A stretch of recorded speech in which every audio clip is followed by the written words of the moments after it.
श्री शिवाय नमस्तुभ्यम। हम सबको पता है कि 1 जुलाई को माता अशोक सुंदरी की जयंती का बहुत ही विशेष सा पर्व है। ये दिन विशेष इसलिए है क्योंकि इस बार की ये जयंती पड़ रही है सोमवार को। और इस पूरी वीडियो में माता अशोक सुंदरी के स्थान पे करने वाले हम लोग 4 महा उपाय की बात करेंगे, जिसमें पहले उपाय की हम लोग बात करेंगे जो कि होगी बीमारी को लेके, दूसरे उपाय की बात करेंगे जो कि होगी धन संपदा, तीसरा उपाय मनोकामना, और चौथा उपाय अगर हस्बैंड और वाइफ में बहुत लड़ाई होती है तो उसके लिए आपको करना है। और ये सारे उपाय पूज्य गुरु जी की कथा से सुन के बहुत अच्छे से आपको समझाऊंगा। बहुत स्पेशल, बहुत प्यारा सा दिन है, आप सभी को उपाय जरूर करना चाहिए। ठीक है, वीडियो को पूरा देखेंगे, ठीक है ना, समझने की कोशिश करेंगे।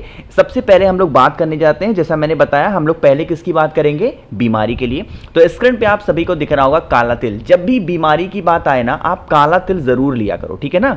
तो आपको लेना होगा काला तिल, ज्यादा नहीं लेना है, बस 1 चुटकी काला तिल लो। साथ ही साथ आपको लेना होगा इस तरीके से पीला चंदन। जरूरी नहीं है कि जो पीला चंदन मैं आपको स्क्रीन पर दिखा रहा हूं वही लेना है, नहीं, कोई सा भी पीला चंदन आप ले सकते हो। साथ ही साथ आपको बेल पत्र भी लेनी होगी, ठीक है ना। नियम समझिएगा, क्रम समझेंगे। इस बेल पत्र के ऊपर आपको पीले चंदन को नहीं लगाना, फिर से बोल रहा हूं, पीले चंदन को बेल पत्र के ऊपर नहीं लगाना। आपको सिर्फ और सिर्फ बेल पत्र की जो बड़ी वाली पत्ती आपको दिखती है, इसी पत्ती पे आपको काले तिल के जितने भी दाने, 1 चुटकी, 2 चुटकी, 1 चम्मच लिया है आपने, उसको रख देंगे। अरे रख दिया ना। फिर आप इस बेलपत्र को उठाना, पीले चंदन को उठाना, एक तांबे का लोटा लेना, उसमें जल भरेंगे अपने घर से और पहुंच जाएंगे महादेव के शिवलिंग के पास में। जरूरी नहीं है ये उपाय आप मंदिर में करो, चाहे तो घर पे कर सकते हैं या फिर मंदिर में, बस कोशिश करिएगा शाम के टाइम पे प्रदोष काल में करने की, ठीक है ना। देखो, मैंने आपको कम से कम 100 से 1000 बार बता रखा है कि महादेव का पूरा परिवार शिवलिंग पे विराजमान है और ये जो स्थान है किसका है, माता अशोक सुंदरी का। मैंने आपको पीला चंदन दिखाया ना। आपको सबसे पहले उस पीले चंदन को माता अशोक सुंदरी के स्थान पे लेपन करना है। भोले शंकर का एक बहुत ही प्यारा सा नाम है, कुंदकेश्वर महादेव के नाम से। किसके नाम से? कुंदकेश्वर महादेव के नाम से लेपन करेंगे। लेपन करने के बाद में जो आपके पास में बेलपत्र है, काले तिल को रखा है, उसे माता अशोक सुंदरी के स्थान पे, जिस स्थान पे पीले चंदन का लेपन किया है, उस स्थान पे जो व्यक्ति बीमार रहता है आपके घर में, अगर नाम और गोत्र बोल करके समर्पित कर देते हैं तो उस व्यक्ति की जो बीमारियां होंगी वो धीरे धीरे करके खत्म होना स्टार्ट हो जाएंगी, ठीक है। अभी वीडियो खत्म नहीं हुई है। आपने पीला चंदन का लेपन किया, उसके ऊपर बेलपत्र समर्पित किया काले तिल वाला। अब आपको फेस रखना है उत्तर दिशा, नॉर्थ डायरेक्शन। जो एक तांबे के लोटे में जल है, वो जल आपको भोले शंकर के शिवलिंग के ऊपर कुंदकेश्वर महादेव के नाम से अगर समर्पित करते हैं तो आपके घर में कभी कोई व्यक्ति बीमार नहीं पड़ सकता। पूरा फैमिली, पूरी परिवार आपका हमेशा खुश रहेगा, ठीक है ना। बात आई क्या समझ में? तो यहां पे हम सभी लोगों ने बात कर ली है अपने पहले उपाय की। आगे बढ़ते हैं इस वीडियो के हम लोग अपने दूसरे उपाय की तरफ। जैसा कि मैंने आपसे कहा था कि पहला उपाय हम लोग बात करेंगे बीमारी के लिए और वहीं पे दूसरे उपाय की हम लोग बात करेंगे धन संपदा के लिए, ठीक है ना। समझने की कोशिश करिएगा। तो अगर आपके घर में पैसों की किल्लत रहती है, मां लक्ष्मी की बहुत ज्यादा कमी है, घर में पैसे टिकते नहीं है, तो आपको क्या करना है, इस तरीके से लेना होगा एक सफेद पुष्प, सिर्फ एक सफेद फूल लेंगे, ठीक है। सफेद फूल के साथ में एक तांबे का लोटा लेंगे, उस तांबे के लोटे में जल भरेंगे। अब यह उपाय हम कर किसके लिए रहे, पैसों के लिए। तो हमको पता है कि पैसों के लिए कमल गट्टे का इस्तेमाल जरूर करना चाहिए। तो एक छोटा सा कमल गट्टा इसी कलश के अंदर डाल देना है ना, और उस एक सफेद पुष्प को लेकर के पहुंचेंगे फिर से महादेव के शिवलिंग के पास में।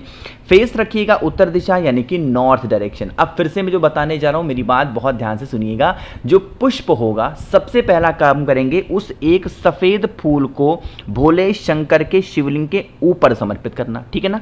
समर्पित कर दिया। अब आपके पास में जो तांबे के लोटे में जल है, जिसमें आपने कमल गट्टे को डाल रखा है, वो आपको समर्पित करना है माता अशोक सुंदरी के स्थान पे। मेरी बात सुनिएगा, आपको पूरा का पूरा जल माता अशोक सुंदरी के स्थान पे चढ़ा मत देना। आपको जल माता अशोक सुंदरी के स्थान पे समर्पित करते करते इस जल को इसी सफेद पुष्प के ऊपर रिद्धि सिद्धि के नाम से अगर चढ़ा देते हैं तो आपके घर में कभी धन को लेकर कोई कमी नहीं हो सकती। हमेशा मां लक्ष्मी का वास आपके घर में बना हुआ होगा। बहुत छोटा सा, बहुत स्पेशल ये उपाय करना होगा आपको धन संपदा के लिए। एक बात और, काफी लोग कहेंगे भैया जो कमल गट्टा हमने ले रखा है, क्या उस कमल गट्टे को हमें उठा करके लाना है या फिर छोड़ करके आना है? अगर आपके पास में कमल गट्टा ज्यादा है तब तो आप छोड़ करके आना, बट अगर आपके पास में मुश्किल से ही 1 से 2 कमल गट्टे मिल पाते हैं तो कमल गट्टे को उठा कर लाओ, घर पे रखो और बार बार उसी कमल गट्टे का इस्तेमाल करके उपाय कर लिया करो, ठीक है ना। चलो, तो यहां पे हम लोगों ने 2 उपाय की बात की है। मैंने क्या कहा आपसे, पहला उपाय होगा हमारा बीमारी का, दूसरा उपाय धन संपदा का, और तीसरा अब हम लोग उपाय करेंगे जो कि बरसों से आप परेशान हो अपनी किसी भी मनोकामना, अपनी किसी भी विशेष को लेकर के। बहुत छोटा सा आसान सा उपाय है, समझने की कोशिश करिएगा। लेकिन उससे पहले एक छोटा सा काम कर दीजिए, वीडियो को लाइक कर दीजिए, और जितने भी मेरे भाई बहन आवाज मेरी पहली बार सुन रहे हैं चैनल को जरूर सब्सक्राइब करिएगा, ठीक है ना।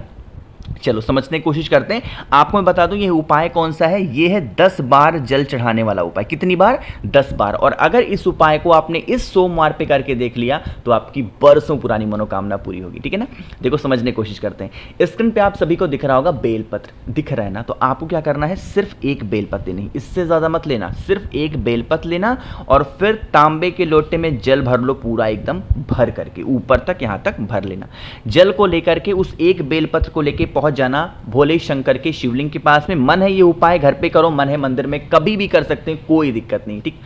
आपको यहाँ पे महादेव का जो शिवलिंग है वो दिख रहा है, और मैंने आपको कम से कम हजारों बार बताया है माता अशोक सुंदरी के स्थान पे उस एक बेलपत्र को चढ़ाने का जो तरीका है वो कुछ इस प्रकार होता है कि जिसकी डंडी होती है बाहर की तरफ और पत्ती होती है महादेव की तरफ। जब आप बेलपत्र समर्पित कर रहे हो उसी टाइम पे आपको अपनी मनोकामना, अपनी विशेष माता अशोक सुंदरी से कहनी है, महादेव से नहीं कहना। इस बार किससे कहोगे? माता अशोक सुंदरी से। क्यों माता से कहेंगे?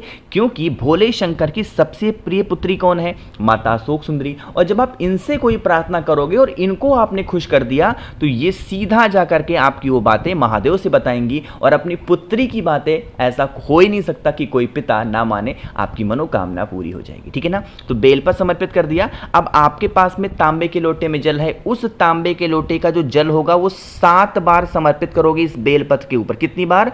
7 बार बेलपत्र के ऊपर समर्पित करेंगे, और जो थोड़ा सा जल बचाया हुआ है आपने अपने कलश के अंदर वो 3 बार समर्पित करेंगे महादेव के शिवलिंग के ऊपर। कुछ इस प्रकार से आपको उपाय करना है जिससे आपकी बरसों पुरानी जो भी विशेष हो, जो भी मनोकामनाएं हो, जिस भी कारण से अधूरी रह जा रही हैं, नहीं पूरी हो पा रही हैं, वो मनोकामना आपकी पूरी जरूर हो जाएगी, ठीक है ना। तो हमने बात कर ली है यहाँ पर अपने 3 उपाय की। आगे बढ़ लेते हैं। अब इस वीडियो के हम लोग अपने सबसे आखिरी और बहुत ही छोटे से उपाय की समझने की कोशिश करिएगा। लेकिन आपको बता दूं यह उपाय होगा हस्बैंड और वाइफ। जरूरी नहीं है कि पति पत्नी में ही सिर्फ लड़ाई होती है। घर में अगर आपके बहुत क्लेश, बहुत लड़ाइयाँ होती हैं तो आप इस उपाय को ज़रूर से ज़रूर करेंगे, ठीक है ना। समझिएगा, जैसे यहाँ पर आपको दिख रहा होगा लाल चंदन, तो इसके लिए आपको लाल चंदन ही लेना है, ना तो हमें सिंदूर लेना, रोली, कुमकुम, ऐसा कुछ भी नहीं, हमें लाल चंदन लेना। लाल चंदन को गीला भी नहीं करना है इस उपाय में, सूखा लाल चंदन लेंगे। साथ ही साथ आपको शहद लेना है। शहद की मात्रा थोड़ी ज्यादा होनी चाहिए, कम से कम 2 से 3 चम्मच शहद लेना, ठीक है ना।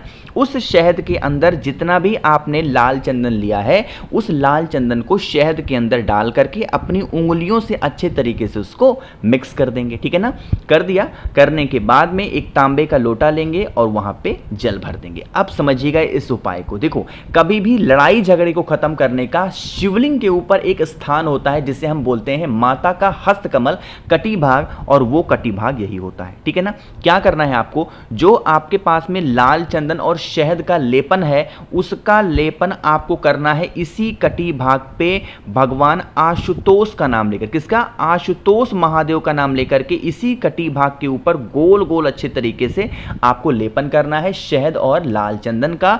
जब आप लेपन कर चुके हैं आशुतोष महादेव के नाम से, फिर जिस इंसान से आपकी लड़ाइयां होती हैं उसका नाम और गोत्र बोल के श्री शिवाय नमस्तुभ्यम बोल के महादेव के शिवलिंग के ऊपर अगर आप जल चढ़ा देते हैं तो आपके घर में कभी क्लेश नहीं हो सकता, कभी लड़ाइयां नहीं हो सकती, हमेशा आपकी पूरी फैमिली खुश जरूर रहेगी। तो मैंने कोशिश की आप सभी को काफी अच्छे से उपाय को समझाने हैं, तो आपको माता अशोक सुंदरी के इस प्यारे से सुंदर से पर्व पे इस उपाय को करना होगा। तो कोशिश की अच्छा समझाने की। बाकी वीडियो पसंद आई हो तो लाइक करिएगा। कुछ पूछना है, नहीं समझ में आया, नीचे कमेंट सेक्शन में पूछ सकते हैं। मेरे जितने भी भाई बहन आवाज मेरी पहली बार सुन रहे हैं चैनल को जरूर सब्सक्राइब करिएगा। श्री शिवाय नमस्तुभ्यम।